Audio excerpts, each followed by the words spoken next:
Students, welcome to Tagore Bal Niketan Public School. Today we are talking about a new chapter that is some natural phenomena. बेटा हम इसमें क्या पढ़ेंगे? Natural phenomena के बारे में। फिज़िक्स से रिलेटेड है। जैसे कि आप लाइटनिंग देखते हो, जब बारिश आने वाली हो तो उससे पहले जो है बिजली कड़कती है, लाइटिंग दिखाई देती है। इन सब के पीछे का रीज़न पढ़ने वाले हैं आज हम, ठीक है। फॉर एग्जांपल नेचुरल फिनोमिना, आपको इनका ये आप खुद नहीं कर सकते, लेकिन ये नेचर ही करवाता है। तो ऐसे कुछ फिनोमिना के बारे में हम यहाँ डिस्कस करने वाले हैं। जैसे कि लाइटनिंग हो गया, अर्थक्वेक हो गया। आपने देखा होगा कि जब वायर्स होती हैं कभी ढीली हो जाती हैं, कुछ ऐसा हो जाता है, इनकी वजह से उनमें स्पार्किंग हो जाती है। स्पार्किंग नज़र आती है आपको जब एक प्लग जो है सॉकेट में अच्छे से नहीं लग पाता।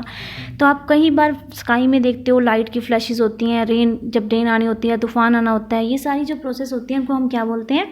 लाइटनिंग बोलते हैं, ठीक है। लेकिन लाइटनिंग जो फिनोमिना है आप जो देखते हो रियल लाइफ में, वो बहुत छोटे स्केल पे देखते हो, लेकिन जो नेचर करवाता है वो एक बहुत ही ह्यूज स्केल पे होता है, ठीक है।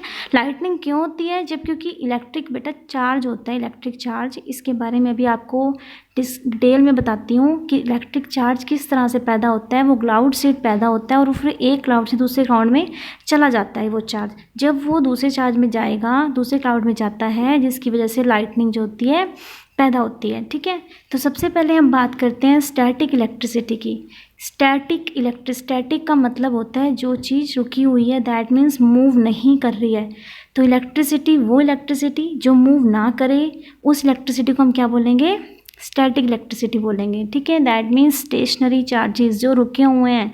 स्टेशनरी का मतलब भी यही होता है, दैट मीन्स रुका हुआ, ठीक है। स्टैटिक इलेक्ट्रिसिटी कब पैदा की जाती है? जब हम किसी चीज़ को आपस में क्या करते हैं? रब करते हैं। किसी चीज़ को आपस में अगर रगड़ोगे, रब करोगे, तो क्या होगा?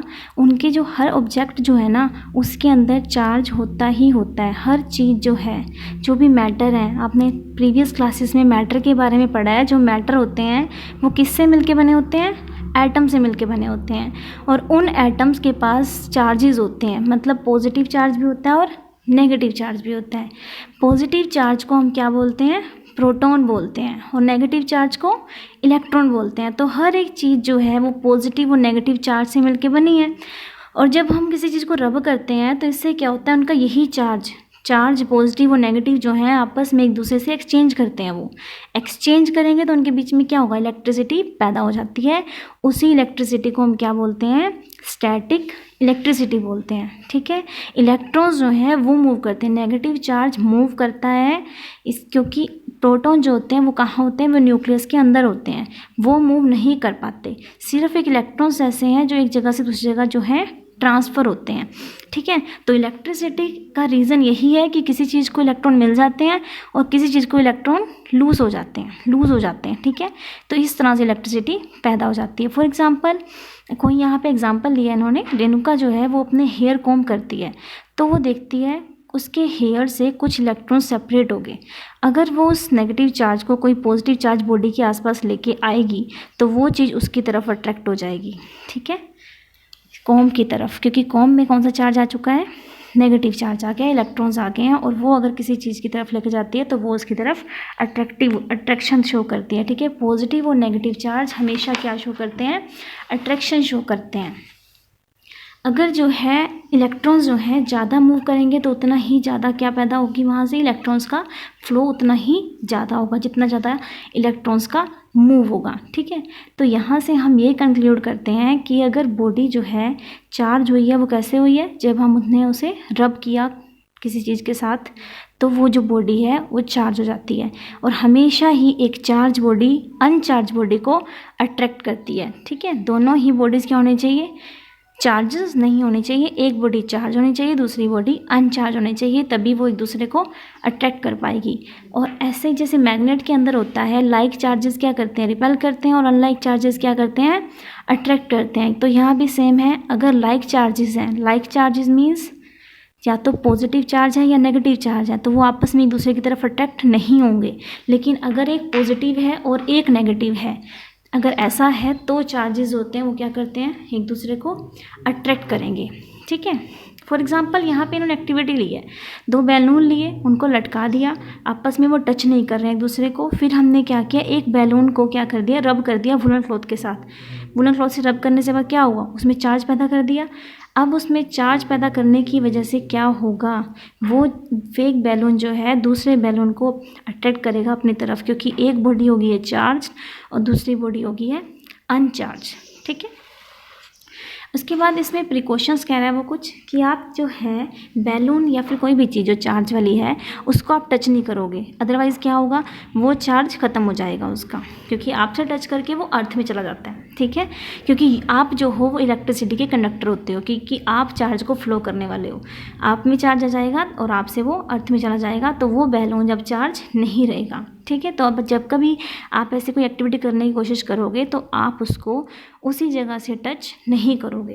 ठीक है, और जब कोई चार्ज जो है ट्रांसफ़र हो जाता है अर्थ में किसी चार्जिंग बॉडी से, कोई बॉडी पहले से ही चार्ज है और उससे अगर चार्ज जो है अर्थ में ट्रांसफ़र हो जाए तो उसको क्या बोलते हैं, हम अर्थिंग बोलते हैं। और ये अर्थिंग हाउसेज में, जब घरों में तारों का सिस्टम होता है ना, वायरिंग की जाती है, तो वहाँ भी ये चीज़ प्रोवाइड की जाती है एंड अदर बिल्डिंग्स, ताकि जो है इलेक्ट्रिक शॉक से बचा जा सके। इससे और क्या होता है, यानी लीकेज ऑफ इलेक्ट्रिक करंट, और ये इलेक्ट्रिक शॉक से कैसे बचाती है, अगर मान लो इलेक्ट्रिक करंट का किसी बॉडी में या कोई चीज़ है आपकी बॉडी घर में, कोई भी इलेक्ट्रिक अप्लायंस है, अगर उसमें करंट का लीक हो जाता है, लीकेज हो जाती है, तो उससे हम इलेक्ट्रिक शॉक से बच सकते हैं अगर हमने अर्थिंग जो है वो प्रोवाइड की हुई है। ठीक है, जो मेटल वायर्स होती हैं इसके लिए क्या यूज़ किया जाता है, अर्थिंग के लिए वायर्स यूज़ की जाती हैं, और वो वायर्स किस चीज़ की होती हैं, मेटल की होती हैं, अर्थ वायर बोल सकते हैं उनको, इस पर्पज़ के लिए जो यूज़ की जाती हैं। तो स्टूडेंट्स, हमने यहाँ पे कुछ चार्जिंग के बारे में पढ़ा, कैसे स्टैटिक इलेक्ट्रिसिटी होती है, अर्थिंग क्या चीज़ होती है। ठीक है, आप हायर क्लासेस में जाओगे उतना ज़्यादा डीपली जो है ये टॉपिक्स आपको क्लियर होते जाएंगे। ठीक है, नेक्स्ट टॉपिक है हमारा डिटेक्टिंग चार्ज। डिटेक्टिंग चार्ज क्या होता है, दैट मीन्स डिटेक्ट करना, किसी चीज़ का पता लगाना कि क्या इस बॉडी के ऊपर चार्ज है या नहीं है। तो इसके लिए जो हम इंस्ट्रूमेंट यूज़ करते हैं उस इंस्ट्रूमेंट को बोलते हैं इलेक्ट्रोस्कोप, जो यूज़ किया जाता है लेबोरेटरी में। गोल्ड लीफ इलेक्ट्रोस्कोप होता है, एक मेटल होता है ये, जो एक कनेक्टेड होता है मेटल। यहाँ पे देखना एग्जांपल, यहाँ पे आपको डायग्राम में दिखाया हुआ है अच्छे से, एक मेटल की रोड होती है, उसके ऊपर एक मेटल का लिड है। ठीक है, metal road being metal road जो है हमारी, वो कंडक्टर है इलेक्ट्रिसिटी का। गोल्ड लीफ है इसके अंदर, ये गोल्ड लीफ है, both the gold leaves acquire similar charge. तो आप क्या देखोगे यहाँ पे, इसमें क्या है, जो लीव्स होता है वो क्या होता है, सिमिलर चार्ज होता है उसके पास, and get diverse due to repulsion, ये रिपल्शन की वजह से उससे अलग हो जाएगा।